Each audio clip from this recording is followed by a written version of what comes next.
প্রান্তিক আর রেচাকে ধরতে পেরে গেল অগ্নি আর কথা। সম্পূর্ণ জানতে ভিডিওটিতে একটি লাইক করে দেখতে থাকো।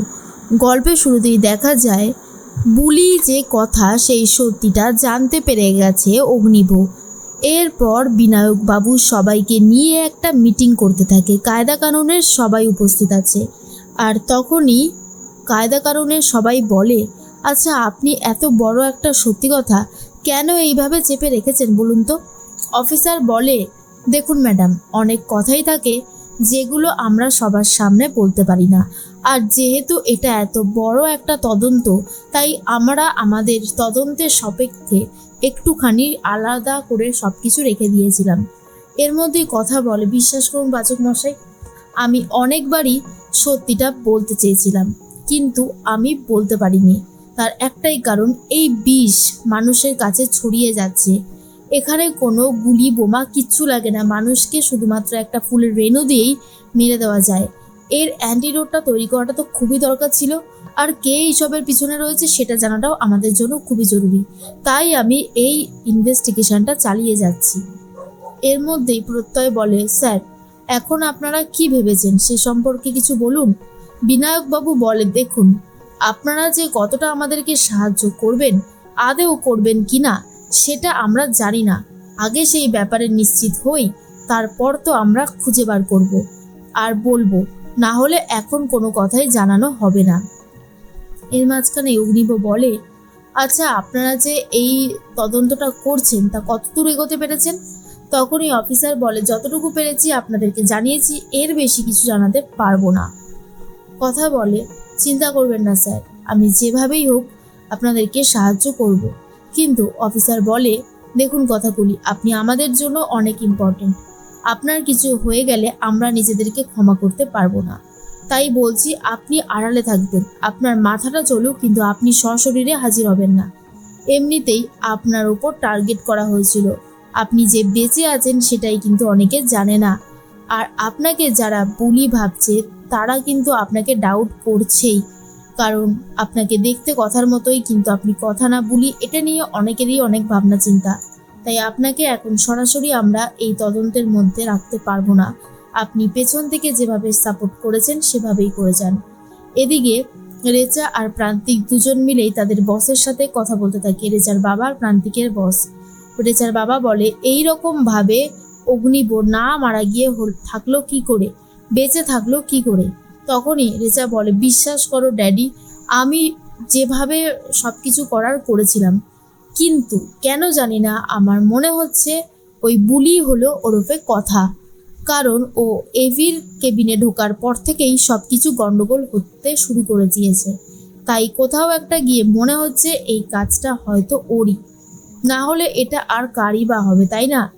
তখন প্রান্তিক বলে, আমারও সেটাই মনে হচ্ছে, কিন্তু এত বড় বম ব্লাস্টেও কথা না মরে বেঁচে গেল কি করে, আমি তো এটাই বুঝে উঠতে পারছি না। রেচা বলে, এখন আমরা কি করব ড্যাড। তখনই সেই আড়ালে আবডালে থাকা মানুষটা বলে, যেভাবেই হোক না কেন আগে গুহ ফার্মা থেকে সমস্ত বিজনেস হাটাও, কারণ ওদের প্রথমেই আগে সন্দেহ হবে এই জায়গাটা। তাই আগে ওখান থেকে চলে এসো সব কিছু নিয়ে। রিচা তখন বলে, ঠিক আছে, তুমি যেমনটা বলছো তেমনটাই হবে। এদিকে অগ্নিব সবটা জানার পরে ঘরে এসে নিজের উপরে অনেক রাগ আর জেদ দেখাতে থাকে, কিন্তু সেই মুহূর্তে দাঁড়িয়ে কথা বলতে থাকে, পাচক মশাই আপনি অন্তত আমার কথাটা একটু শুনুন। তখন পাচক মশাই কোনো কথাই শুনতে চায় না। অগ্নিব ভাবে, কথা এইভাবে দিনের পর দিন আমার কাছ থেকে সব কিছু আড়াল করে রাখলো, আমি এটা কি করে মেনে নেব। কথা অনেকবার বোঝানোর চেষ্টা করে, কিন্তু অগ্নি তখন বলে, জানিস তোর যখন মৃত্যুর খবরটা এসে পৌঁছায় আমার কাছে, আমি কিচ্ছু আর করতে পারিনি, নতুন করে সব কিছু শেষ হয়ে গেছিল আমার জীবনে। আমি হলাম পৃথিবীর সব থেকে বোকা মানুষ, কারণ আমি তোকে ভালোবেসে নিজেকে হারিয়ে ফেলেছিলাম। আর তুই এখন করে নতুন জবে ঢুকেছিস, তুই তদন্ত করতে শুরু করেছিস, তো জীবনটা তো ঠিকই আছে। কথা বারবার করে অগ্নিকে বোঝানোর চেষ্টা করে যে কথা ঠিক নেই, কথার জীবন অনেক বেশি এলোমেলো হয়ে গেছে। কিন্তু অগ্নির সাথে কথার মনোমালিন্য চলতেই থাকে। অগ্নিব রাগ করে কথাকে ঘর থেকে বার করে দিয়ে ছিটকিনি আটকে দেয় দরজার, আর বলে, তোর সাথে আমার কোনো সম্পর্ক নেই। এরপর কথা তো অনেক কষ্ট পায়, ঘর থেকে বেরিয়ে চলে যায়। তখন চিত্রা দূর থেকে দেখে আর ভাবে, বাবা হঠাৎ করে কি হলো, বুঝতে পারছি না তো, মান অভিমানের পালা চলছে নাকি। এর মধ্যেই ছোটকা বলে, কি হলো, তুমি কাঁদছো কেন বুলি? কিন্তু বুলি কথা আর কিছু না বলেই চলে যায়। লেখা তখন ভাবে নিশ্চয়ই অগ্নিবর সাথে কিছু একটা হয়েছে। এরপর ঘরে যেতেই ফোন বাজতে শুরু করে কথা।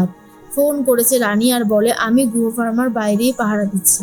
দুটো গাড়ি বেরিয়ে গেল, কিন্তু কোথায় গেল কিছুই বুঝতে পারছি না। কথা বলে, আমি এক্ষুনি আসছি। এদিকে অগ্নি ঘরে এসে দেখে বুলি কথা নেই।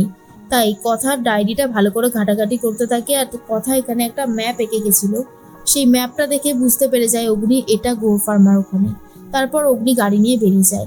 এদিকে রানীর কাছে পৌঁছে গেছে কথা, আর দুজনে মিলে আলোচনা করতে থাকে। তার মধ্যেই চলে এসেছে অগ্নিব আর বলে, আপনাদের এই জবে একজন ট্রেনিং প্রাপ্ত মানুষ দরকার হয়। আপনি তো ভালো মতনই ট্রেনিং নিয়েছেন, কিন্তু আরেকজন তো ট্রেনিং নেয়নি, কোথাও কিছু বলে আসার বোধটুকু মনে করে না। এর মধ্যে কথা ভাবে, আমি জানি পাচক মশাই আপনি আমার ওপরে অনেক অভিমান করছেন, কিন্তু বিশ্বাস করুন আমি নিজের ইচ্ছাতে কিছু করছি না। কিন্তু কিছু মানুষ আছে যারা অপর মানুষকে মেরে ফেলছে, আমি তাদের জন্য লড়াইটা করতে চাইছি। সেখানে যদি আপনি আমার পাশে না থেকে আমাকে সবসময় এরকমভাবে ভয় দেখাতে থাকেন, ব্ল্যাকমেল করতে থাকে, তাহলে কি করে করব। এর মধ্যে রানী ভাবে যেভাবেই হোক অপরাধীদেরকে ধরতে হবে। আর প্রান্তিক আর রেচাই যে গাড়িতে করে যাচ্ছে সেটা কিন্তু একটু হলেও বুঝতে পারছে কথা, কারণ রেচাকে আগে থেকেই সন্দেহ করছিল কথা। রেচার নোকটা ভেঙে গিয়েছিল যখনই অগ্নির ঘরে ওই ফুলের রেণুটা রাখতে এসেছিল। তারপর থেকেই রেচার উপরে অনেক বেশি সন্দেহ করে কথা। আর সাথে প্রান্তিক তো রয়েছে, তাহলে বোঝাই যাচ্ছে আর কিছুদিনের মধ্যেই কিন্তু রেচা আর প্রান্তিককে ধরতে চলেছে কথা আর অগ্নিব।